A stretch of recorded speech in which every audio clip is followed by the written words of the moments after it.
Pinagpipistahan ngayon sa social media ang paglantad ni Abigail Ray at ng kanyang 15-year-old daughter na si Cheska. Si Abigail ang babaeng nagpakilalang dating karelasyon ng yumaong rapper, actor, at TV host na si Francis Magalona. Sumakabilang buhay si Francis M. sa edad na 44 dahil sa acute myeloid leukemia noong March 6, 2009. Si Gail Francesca, na may palayaw na Cheska, ang bunga ng kanilang inilihim sa publiko na pagmamahalan. Sa vlog na Pinoy Pawn Stars na lumabas ngayong Martes, October 17, 2023, inilahad ni Abigail na nanahimik sila ng kanyang anak sa loob ng 15 taon.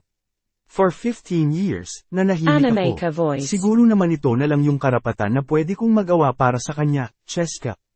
Hindi naman ako nagsalita, I know people will judge me but we exist. What we had is real. Bahagi ng pahayag ni Abigail sa vlog habang ibinibenta niya ang ilan sa mga memorabilia ni Francis na nagpapatunay ng kanilang relasyon. Para sa mga hindi kabisado ang showbiz history ni Francis M., isang sorpresa ang paglantad ni Abigail at ng anak nito. Pero hindi na ito kagulat-gulat dahil 2 buwan matapos pumanaw noong 2009 ang itinuturing na King of Rap ng Pilipinas, lumitaw na ang mga larawan nila ni Abigail at ng kanilang sanggol pa noon na anak. Nakasaad din sa mga impormasyong lumabas noon na bininyagan si Cheska noong December 28, 2008 sa isang simbahan sa Kawit, Cavite. Sinubukan ng GMA7 showbiz-oriented programs na Star Talk at Showbiz Central na gawin noon ang kwento ng relasyon ni Francis at Abigail, pero may mga tauhan ng Tape Inc. na nakiusap na ibalato na lang sa kanila ang istorya bilang respeto sa alaala ng yumaong rapper at sa naulilang pamilya nito. Pero makalipas ang 15 taon, muling lumantad si Abigail at nagsasalita na ito tungkol sa dating relasyon nila ni Francis.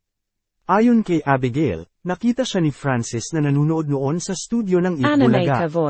Si Francis daw ang gumawa ng paraan para magkakilala sila na humantong sa relasyon at pagkakaroon nila ng anak. Makaraan ng 15 taon, handang-handa na si Abigail na ipakilala sa publiko ang anak nila ni Francis. Bukod sa pagkukwento tungkol sa kanilang nakaraan, ibinahagi niya sa publiko ang video ng pagdalaw nila ni Cheska sa puntod ni Francis M. sa Loyola Memorial Park, sa Marikina City, nang gunitain ang 59th birth anniversary nito noong October 4, 2023.